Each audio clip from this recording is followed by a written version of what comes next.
जय हिंद बच्चों, teaching interest में आपका स्वागत है। तो बच्चों, हम अपने इस बेसिक की सीरीज में, मैथ के फाउंडेशन की सीरीज में, हम अपने 9th क्लास के 6 चैप्टर लाइन एंड एंगल्स पे पहुंच चुके हैं। और बच्चों, हमने इस चैप्टर के अंदर बहुत सारे टॉपिक्स को डिस्कस कर लिया है, जैसे कि लाइन, लाइन सेगमेंट, रे, एंगल की फॉर्मेशन और टाइप्स ऑफ एंगल्स। इसके साथ साथ हमने थ्योरम्स और एक्सम्स को भी पढ़ा, उसको समझा। तो बच्चों, इसी ओर चलते हुए हम अब transversal line, corresponding angles, alternate interior angles, alternate exterior angle और कंसेक्यूटिव इंटीरियर एंगल्स के ऊपर पहुंच चुके हैं। तो बच्चों, जैसा कि हमने देखा था कि एंगल कब बनता है, कोण कब बनता है, जब दो किरण एक ही एंड पॉइंट से ओरिजिनेट होती हैं, एक ही अंत बिंदु से निकलती हैं, तब इन दोनों किरणों के बीच में, इन दोनों रेस के बीच में क्या बनता है? एंगल बनता है। क्या बनता है बच्चों? एंगल बनता है। ये हम पढ़ चुके हैं।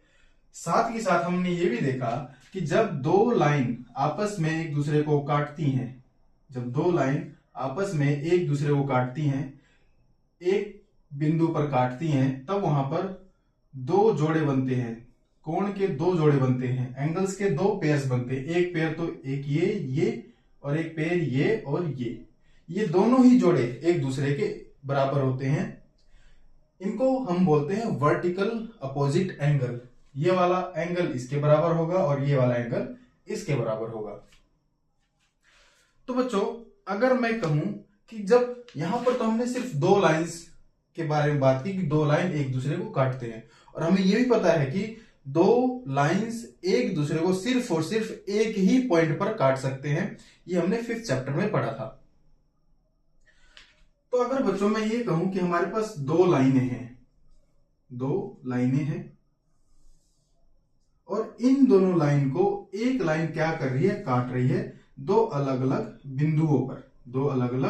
बिंदुओं पर। जैसे मैं कहता हूं ये लाइन L है, ये वाली लाइन L है, ये लाइन M है और ये लाइन N है। N लाइन, L लाइन और M लाइन। L और M लाइन को लाइन N क्या कर रही है बच्चों? काट रही है। किस पॉइंट पर? L को तो P पॉइंट पर काट रही है और M को पॉइंट Q पर काट रही है। ऐसा मैंने आपको कहा। तो बच्चों, इस केस में लाइन L को मैं ट्रांसवर्सल लाइन कहूंगा। क्या लाइन कहूंगा बच्चों? लाइन N को क्या नाम दूंगा? ट्रांसवर्सल लाइन, हिंदी में तिर्यक रेखा। तो बच्चों, ट्रांसवर्सल लाइन या फिर तिर्यक रेखा कैसी रेखा होती है, कौन सी लाइन होती है? तो बच्चों, ये वो लाइन है, transversal line is that line which cut two और more than lines at different point. जैसे यहां पर लाइन L और M दो लाइन थी, इन दोनों लाइन को लाइन N ने दो अलग अलग बिंदुओं पर काटा।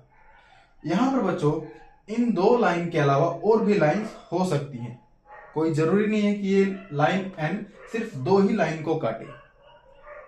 बच्चों, आप अपनी नोटबुक को खोलें और आप हिंदी की नोटबुक में देखेंगे बहुत सारी लाइनें दिख रही होंगी आपको, पैरेलल लाइनें दिख रही होंगी। आप बच्चों उसमें क्या करो, ऊपर से लेकर नीचे तक एक सीधी रेखा खींच दो, तो आपको दिखेगा जो रेखा आपने अपने पेन या पेंसिल से उस लाइन पर, कॉपी पे बनाई है, ऊपर से लेकर नीचे तक, वो लाइन आपकी कॉपी के सारी समानांतर रेखाओं को काट रही है। तो जो रेखा आपने ड्रॉ की है ऊपर से लेकर नीचे तक, उसको हम ट्रांसवर्सल लाइन बोलेंगे, तिर्यक रेखा बोलेंगे। आप ये भी देखेंगे जो रेखा आपने उस पेज पर ड्रॉ की है, वो रेखा हर एक लाइन को अलग अलग पॉइंटों पर काट रही है। तो ऐसे ही बच्चों, ऐसी रेखा, ऐसी लाइन जो डिफरेंट लाइंस को अलग अलग पॉइंट पर काटे, उस लाइन को हम ट्रांसवर्सल लाइन कहते हैं। यहां पर बच्चों, N ने L को P पॉइंट पे काटा है, N ने M को Q पॉइंट पर काटा है। बच्चों, आप यहां पर देख पा रहे हैं कि N पॉइंट पर हमारे पास चार एंगल बन रहे हैं, चार कोण बन रहे हैं। ये एंगल 1, ये एंगल 2, ये एंगल 3 और ये एंगल 4। ऐसे ही बच्चों, पॉइंट के ऊपर भी 4 एंगल बन रहे हैं, angle 5, angle 6, angle 7 and angle 8। Clear बच्चों? दोनों पॉइंट्स पर 4-4 एंगल्स बन रहे हैं।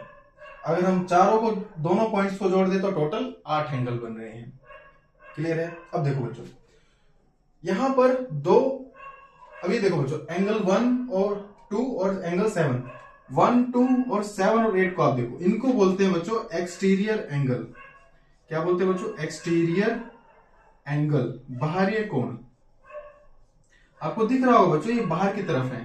तो एंगल 1, एंगल 2, एंगल 8 और एंगल 7, ये कौन से एंगल है बच्चों? एक्सटीरियर एंगल है। अगर बच्चों एक्सटीरियर तो इंटीरियर भी है, तो इंटीरियर एंगल कैसे बच्चों? इंटीरियर एंगल, अंदर वाले कोण कौन से हैं? 4 and 3, angle 4, angle 3, 5 and 6, angle 5 और एंगल 6। तो 4 ही एक्सटीरियर और 4 ही इंटीरियर कोण आपको देखने को मिल रहे हैं। क्लियर है बच्चों? अब देखो, ट्रांसवर्सल लाइन तो हमने डिफाइन कर दी। अब सेकंड पॉइंट पे चलते हैं, कॉरेस्पॉन्डिंग एंगल्स क्या है।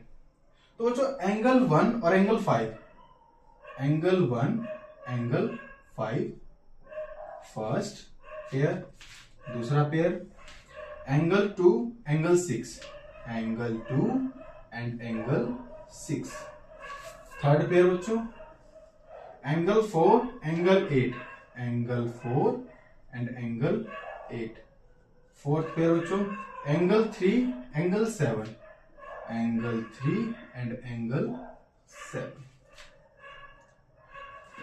1, 5, 2, 6, 4, 8 और 3, 7, ये जो पेयर्स बनेंगे बच्चों, इनको क्या बोला जाएगा? इनको कोरेस्पॉन्डिंग एंगल्स बोला जाएगा, हिंदी में संगत कोण बोला जाएगा।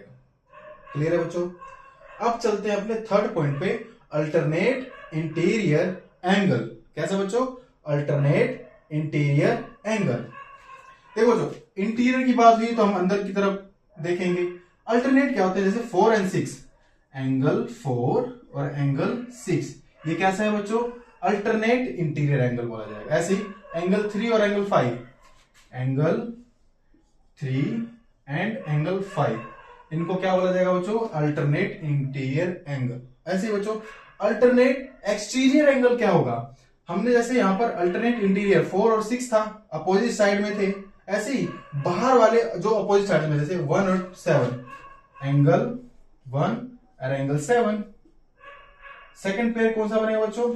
एंगल 2 और एंगल 8, एंगल 2 और एंगल 8, ये क्या है बच्चों? अल्टरनेट एक्सटीरियर एंगल है।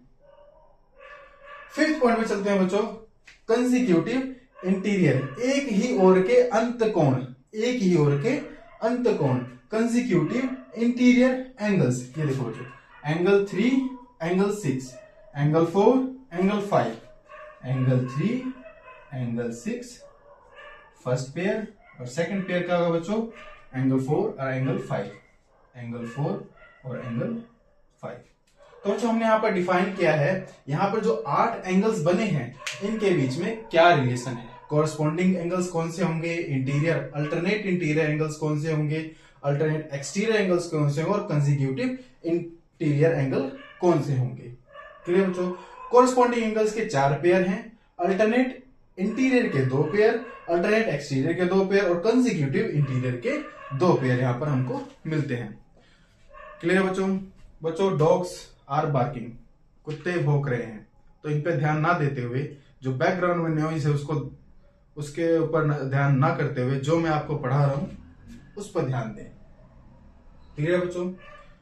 तो यहां से हमने समझा कि जब एक लाइन 2 लाइंस को या 2 से ज्यादा लाइंस को काटती हैं तो जो एंगल्स बनते हैं उनके बीच में क्या रिलेशन है उसको हमने समझा। क्लियर बच्चों? अब हम नेक्स्ट स्टेप में ये देखेंगे कि अगर जो लाइन जो L और M, अगर ये लाइन L और M को हम पैरेलल कर देते हैं तो क्या होगा? लाइन L और M को अगर पैरेलल कर दें तो क्या इनमें कुछ बदलाव आएंगे या इनके अंदर कुछ और रिलेशन हम फाइंड आउट कर सकते हैं? तो बच्चों इसके ऊपर मैं नेक्स्ट वीडियो में डिस्कस करूंगा। तो बच्चों जय हिंद।